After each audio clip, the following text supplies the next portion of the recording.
This is the Insurance Law Podcast, brought to you by Best Recommended Insurance Attorneys. Welcome to the Insurance Law Podcast, the broadcast about timely and important legal issues affecting the insurance industry. I'm John Zuba, Managing Editor of Best Recommended Insurance Attorneys. We're pleased to have with us today attorney Eric Mull from the law firm of Drew, Eckel & Farnham with offices in Atlanta and Brunswick, Georgia. Eric is a partner with the firm and has been practicing insurance defense litigation for 11 years, with a focus in the areas of construction defect, professional malpractice, and first-party insurance matters. He represents his clients in their investigation and adjustment of large-scale property claims and in defending his clients in coverage, bad faith litigation and arson, fraud and property damage cases in state and federal courts in Georgia and the southeastern United States. His practice includes handling all aspects of litigation, including conducting examinations under oath, taking and defending depositions, including those of expert witnesses, engaging in motions practice, trying cases, and appellate work. Eric also has considerable experience in subrogation for various insurers, including large-scale property loss, casualty, and workers' compensation lien recovery. Eric, we're very pleased to have you with us this morning. Nice to be here. Today we'll be discussing Georgia's valued policy law. And Eric, for our first question today, can you tell us about the Georgia valued policy law, including any recent changes? Absolutely. So Georgia has a long history with having a valued policy law. As far back as September of 1885, the New York Times first noted that the Georgia legislature would be addressing the issue of whether to actually establish valued policy law in Georgia. Back then, back in September of 85, the Times noted that under the present system, losses by fire were adjusted after the fire with the full amount of coverage being rarely paid.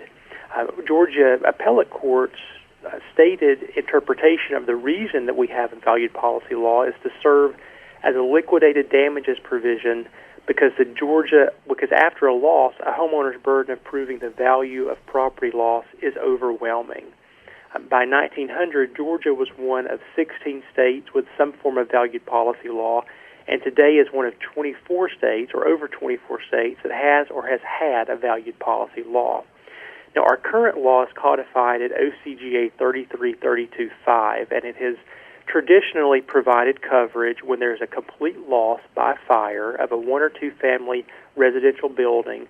Then the amount of insurance set forth in the policy relative to the building or structure is taken conclusively to be the value of the property, and that's the way that most valued policy laws work between the different states. But as you mentioned, there have recently been a couple of changes in Georgia. These changes are important because there have rarely been significant changes with the valued policy law over the last 100-plus years. Recently, with the Senate Bill 137, the application of the law changed. Prior to Bill 137, the valued policy law applied to any insurance policy that was issued to a natural person or persons. Now, the valued policy law applies to, quote, any legal entity wholly owned by a natural person or persons.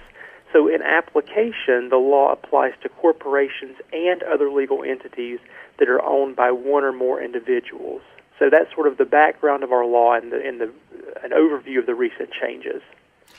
Okay, so Eric, can you tell us how are Georgia claims adjusters and the claims industry impacted by these changes? Sure. So as I said, in application, now any business, whether incorporated or not, which is, quote, wholly owned by a natural person, end quote, is now afforded coverage under Georgia's valued policy law if the loss otherwise qualifies under the statute. So from the claims industry's perspective, it is now no longer sufficient to eliminate the statute's application when a policyholder is anything other than an individual. Rather, the analysis must now be conducted to determine if the legal entity is wholly owned by a natural person or persons. And to do this, the claims professional must determine all owners of a legal entity, which raises many concerns, such as when an entity has multiple partnerships or has multiple limited liability companies. The required analysis will include an evaluation of each owner, each layer, which can be voluminous and time-consuming. And trust me, I've done this before. It can seem never-ending, especially with multiple layers of ownership.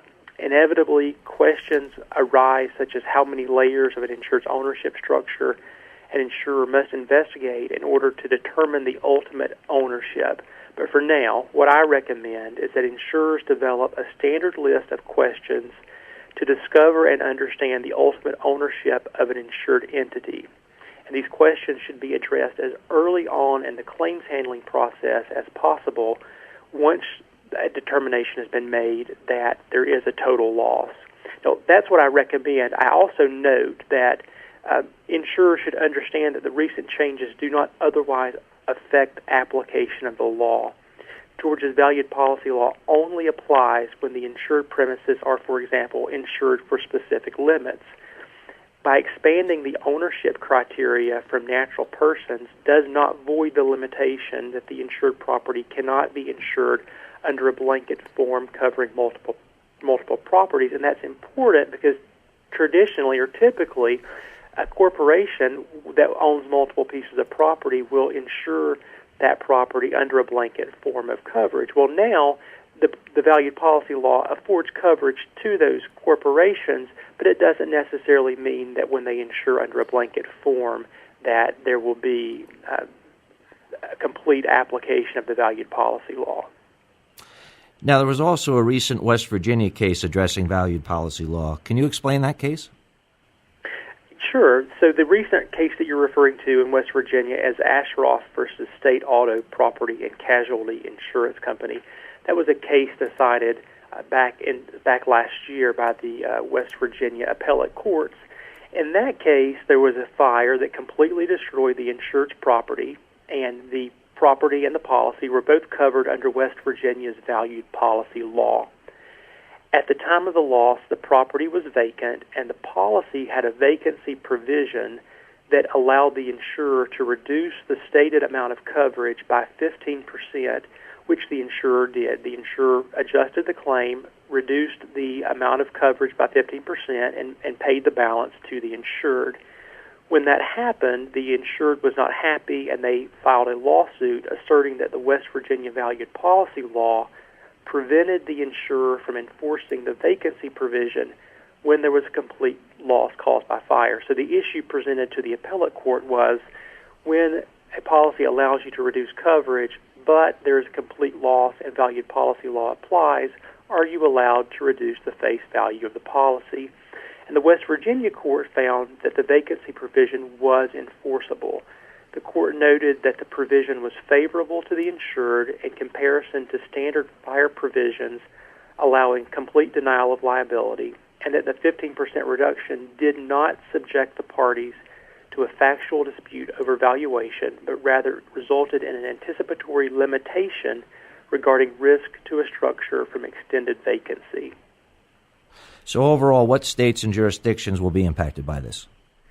Well, so certainly West Virginia.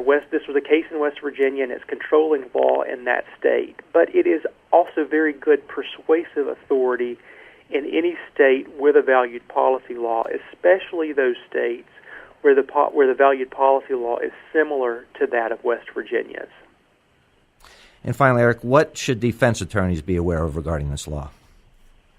So prior to this case, there was a big reluctance to reduce coverage using an exclusion, such as the vacancy exclusion in the West Virginia case, because valued policy law effectively establishes the amount of the loss as the amount reflected in the policy.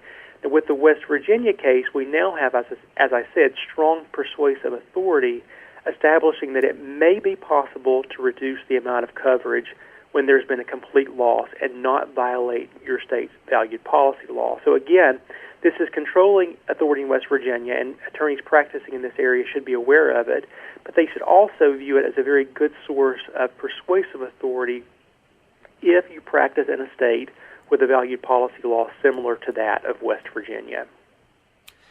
Eric, thank you very much for joining us today. Thank you. That was Eric Moll from the law firm of Drew, Eckel & Farnham with offices in Atlanta and Brunswick, Georgia. And special thanks to today's producer, Frank Vowinkle. And thank you all for joining us for the Insurance Law Podcast. To subscribe to this audio program, go to our webpage at www.ambest.com/claims resource. If you have any suggestions for a future topic regarding an insurance law case or issue, please email us at lawpodcast@ambest.com. I'm John Zuba, and now this message. Best Insurance Professionals and Claims Resource is the top website for locating qualified professionals and need-to-know insurance information for the claims market. Brought to you by AM Best, the world leader in insurance industry information. Visit ambest.com/claims resource.